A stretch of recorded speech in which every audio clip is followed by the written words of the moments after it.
Hello. இப்போ நம்ம அடுத்த வீடியோ என்ன பார்க்க போகிறோம்னா பயாலஜியில் பார்க்க போகிறோம். பயாலஜியில் இருக்கக்கூடிய பிவைக்யூ அண்டு சொல்யூஷன் இது எல்லாமே போடுறேன் பாருங்கள்.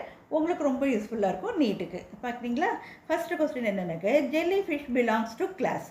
எந்த கிளாஸு இது பிலாங் பண்ணியிருக்குன்றது இங்கே இந்த ஆப்ஷன் கொடுத்துருக்காங்க. இதில் எது நமக்கு பி தான் நம்மளோட correct answer. Jellyfish belongs to the class Scyphozoa of the phylum Cnidaria. இது கொடுத்துருக்காங்க. இது இட்ஸ் ஜீனஸ் இஸ் என்னது அரேலியா. அதனால் பி தான் நம்மளோட கரெக்ட் ஆன்சர். ஓகேங்களா? அடுத்த கொஸ்டின் பாருங்கள். Identify the basic amino acid from the following. இதில் 4 கொடுத்துருக்காங்க. இதில் எது பேசிக்காக இருக்கக்கூடிய அமினோ ஆசிட் அப்படின்னு கேட்குறாங்க. இதில் என்னது சி தான் கரெக்ட் ஆன்சர். ஓகேவா? ஏன்னாக்க இந்த glutamic acid valine and tyrosine இதெல்லாம் என்னென்னாக்க இதெல்லாம் acid are acid neutral and aromatic acid respectively. அதனால lysine is the basic amino acid. ஓகேங்களா? அடுத்தது பாருங்கள். Uridine present only in RNA is a என்னது இந்த 4 ஆப்ஷன் இருக்குது. இதில் எது ஆன்சர்னாக்க ஏ தான் கரெக்ட் ஆன்சர். நியூக்ளியோசைட். ஏன்னாக்க a nucleoside is pentose sugar and base together. ஓகேவா? சுகரும் இருக்குது அண்ட் பேஸ் ரெண்டுமே சேர்ந்தது. வித்தவுட் த பாஸ்பேட் அதில் பாஸ்பேட் இருக்காது. இந்த பாஸ்பேட் குரூப் இருக்காது. Uracil is present as uridine. ஓகேங்களா? Uridine in RNA only. ஆர்என்ஏயில் மட்டும்தான் இது இருக்கும். Uracil plus ribose is equal to will gives us uridine. இதுதான் இதோட ஆன்சர். அடுத்தது பாருங்கள்.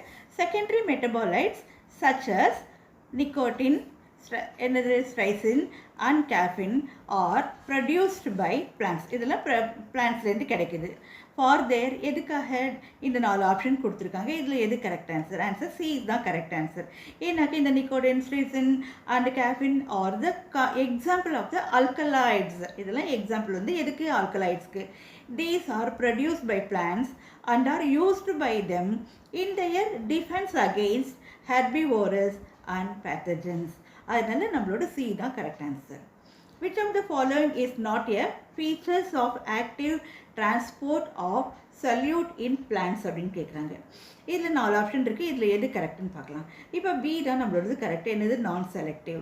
ஏன்னாக்க active transport is highly selective process. அதனால பி தான் கரெக்டு. இப்போ பாருங்களேன். The term ecosystem was coined by. இது யாரால இது பண்ணப்பட்டிருக்குனாக்க ஆன்சர் டி. ஆன்சர் டி யார்? A G Tansley. அடுத்தது பாருங்கள்.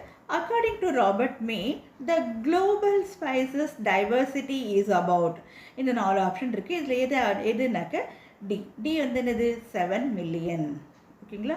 அடுத்த கொஸ்டின் பாருங்கள். Which of the following is a secondary pollutant. இது 4 கொடுத்துருக்காங்க. இதில் டி தான் correct. O3 that is ozone. ஓகேவா? செகண்டரி பொல்யூட்டன்ட் அப்படின்னா என்ன? The secondary pollutants are produced photochemically from primary pollutants and are called photochemical oxidants. These include pyroxyacyl nitrates. ஓகேங்களா? pyroxyacyl nitrates. அதுதான் ozone. Ozone, aldehyde and smog etcetera. அதனால CO என்ன? Carbon monoxide, carbon dioxide and sulphur dioxide are primary pollutants. இதெல்லாம் primary pollutant. அதனால் இது மட்டும்தான் என்னது நமக்கு செகண்டரி பொல்யூட்டன். ஓகேங்களா? அடுத்தது டீஃபாரஸ்டேஷன் வில் டிக்ரீஸ். என்னது? ஏன் டிக்ரீஸ் ஆகுது? Due to rainfall. ஓகேங்களா? அடுத்தது பாருங்கள். Maximum greenhouse gas released by which of the following country அப்படின்னு கேட்குறாங்க. 4 கண்ட்ரி கொடுத்துருக்காங்க. இதில் எதுன்னு கேட்குறாங்க. That is C. USA is the country. Correct answer. ஓகேங்களா? எல்லாருக்கும் புரிஞ்சுதா? இதெல்லாம் நல்லா ப்ராக்டிஸ் பண்ணுங்கள். இதெல்லாம் உங்களுக்கு ரொம்ப நீட் எக்ஸாமுக்கு யூஸ்ஃபுல்லாக இருக்கும். மறக்காமல் ஷேர் பண்ணிவிட்டு அப்படியே சப்ஸ்கிரைபும் பண்ணிவிடுங்க எல்லோரும். Okay, thank you.